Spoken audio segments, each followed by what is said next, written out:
बिस्मिल्लाहिर्रहमानिर्रहीम।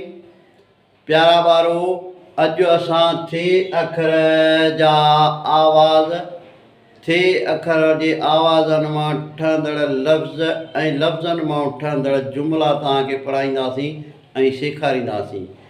थे अखर खे इस्तेमालु कयूं था थर, ही मुंड में थे इस्तेमालु कयोसीं लफ़्ज़ जे मुंड में थर।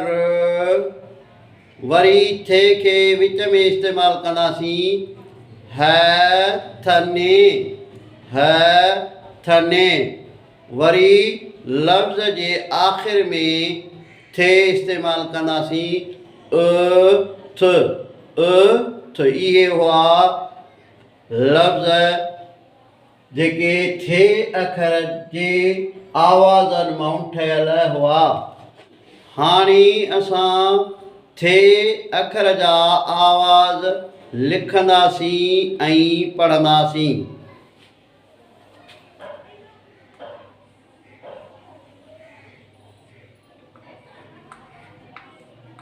हे थे अखर आहे, हिन खे मथां लीक ईंदी त ही ज़बर जो आवाज़ थी वियो। ज़बर जो आवाज़ थ। ही थे आहे, थे खे लिखी ऐं हेठां सनी लीक ॾिबसि त ज़ेर जो आवाज़ थींदो थे। वरी हे थे अखर आहे, इन थे अखर खे लिखी ऐं मथां पेश ॾिबुसि त थी वेंदो आवाज़ थ। वरी ही थे अखर सां गॾु हे अलफ़ लिखियोसीं त हे मंदनि जो आवाज़ थी वियो थे अलिफ था। ही थे अखर आहे, हिन खे वाव सां लिखियोसीं त ही थी वियो थो। ही अखर आहे, थे जो वाव सां लिखियोसीं ऐं मथां ज़बर ॾिनीसूंसि त आवाज़ थी वियो थो। ही थे अखर आहे ऐं थे अखर खे पोयां वाव मिलायोसीं, वाव खां पोइ वरी हिन खे पेश ॾिनोसीं, आवाज़ निकितो थू। हीअ थे अखर, थे अखर खे ये ॾिनीसीं पोयां, ये ही थी वियो थे। ही अखर आहे थे, हिन खे ॾिनीसीं पोयों ये मिलाईसीं, मिलाइण खां पोइ मथां ज़बर ॾिनीसूंसि त थी वियो थाए। ही थे अखर आहे, हिन खे बि ये मिलाईसीं पोयों ऐं हेठां सनी लीक ॾिनीसूंसि जंहिंखे ज़ेर चइबो आहे, आवाज़ निकिरंदो थी। ही हुया आवाज़ थे अखर जा। ही थे अखर मथां 4 टुका अथसि ऐं हिन खे चइबो थ, थे, थ, था, थू, थो, थू, थे, थे, थी। सिंधी पढ़ण जे लाइ ऐं लिखण ऐं सिखण जे लाइ लाज़मी आहे त हिकु हिकु अखर जा आवाज़ अचणु घुरिजनि ऐं अखरनि जा नाला अचणु घुरिजनि। हिकु हिकु करे ठाहे सेखारियूं था, उन जे करे त जीअं बचनि खे सवलाई थिए पढ़ण ऐं लिखण में। हाणे असां ठाहींदासीं लफ़्ज़ थे आवाज़ जे थ मां, ज़बर वारे जो। ज़बर जो आवाज़ पहिरीं लफ़्ज़ में अधु लिखिबो आहे। आवाज़ थ लिखियोसीं अधु, हिन खे ॾिनीसीं ज़बर तॾहिं थींदो थ। हाणे रे ॾिनीसूंसि, हिन खे रे खे पेश ॾिनोसीं थर, लफ़्ज़ ठहियो थर। थर असांजे सिंध सूबे जो हिसो आहे। सिंध सूबे जो शहर जो नालो थर पारकर आहे। वरी अचूं था ज़ेर वारे आवाज़ ते। ज़ेर ईअं साॻियो ई लिखिबो अधु थे, अधु थे लिखी उन खे हेठों ज़ेर ॾिबी लिखबुसि ड़े। ड़े खे 4 टुका मथां हूंदा आहिनि, जीअं थे खे 4 टुका आहिनि तीअं ड़े खे 4 टुका आहिनि। हिन खे पाण सां रे खे मिलाइबो हिन सां। हे लफ़्ज़ आहे थे, हिन खे पेश ॾींदासीं त आवाज़ निकिरंदो ड़। ॿ आवाज़ पाण में मिलिया, लफ़्ज़ ठहियो थिड़। थिड़। वरी उन खां पोइ आहे पेश।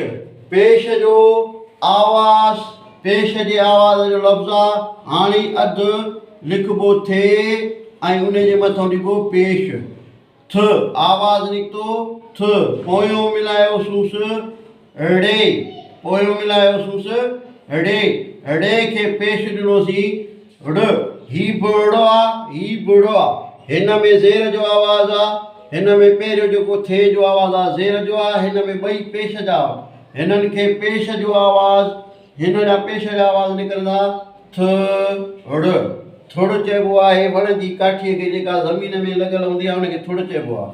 थुड़ खां पोइ आहे वरी मंद जो आवाज़। मंद जे आवाज़ खे लफ़्ज़ खे ठाहींदासीं थे अलिफ अथसि पोयां।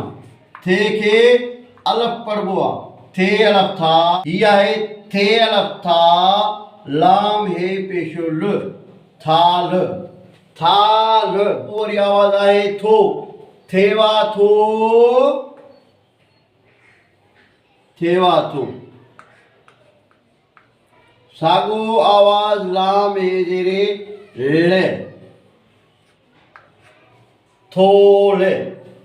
थोले। वरी आयासीं पेश जे आवाज़ ते। पेश। थेवा पेशा थू।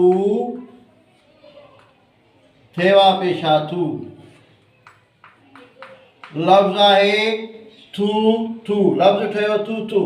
हिकिड़ी किनी शइ हूंदी आहे, माण्हू कोड़ी शइ वात में विझ ॿिया त वरी कबो आहे थू थू। ये वारे अखरनि ते ये वारा आवाज़ आहिनि। हे आहे थे। थे ये थे। ये जी शिकिल मटिजी वेंदी। थे ये थे। लाम अलफ ला। थेला। थेला किताबनि जा हूंदा आहिनि, कपिड़नि जे लाइ थेला हूंदा आहिनि। वरी आहे थी। थी आवाज़ अहिड़ो आहे जेको लफ़्ज़ में इस्तेमाल अलॻि ई थींदो आहे। ठही जेरे थी। ठही थी सघंदो। थी सघे थो। इहो हुयो लफ़्ज़ थी। हाणे अचूं था असां हिननि खे जुमलनि खे ठाहिण जे लाइ। ही लफ़्ज़ आहे थर। थर रेगिस्तानी इलाइक़ो आहे। जुमले में कमु अची वियो थर। अदा थिड़। तंग न कर। अदा थिड़ तंग न कर। थिड़ लफ़्ज़ इस्तेमालु थी वियो। थुड़ लिम जो थुड़ सनो आहे। वरी अचूं था थाल। थाल हिकु थांव आहे। थाल हिकु थांव आहे। वरी अचूं था थोल। काठीअ जी थोल भली आहे। वरी अचूं था थू थू। लफ़्ज़ आहे थू थू। अहिड़ो माण्हू न थिए जो सभु को थू थू करे। थेला किताबनि जा थेला वठ। थी लफ़्ज़ आहे थी। आवाज़ आहे थी। उनखे इस्तेमालु कबो थी सघंदो, थी वेंदो। इहो हुयो अॼु जो थे अखर जा आवाज़, थे अखर जा लफ़्ज़ ऐं लफ़्ज़नि खे जुमलनि में इस्तेमालु कयोसीं। वीडियो खे लाइक कंदा, शेयर कंदा, फॉलो कंदा। सिंधी एजुकेशन 92 यूट्यूब ते फॉलो कंदा।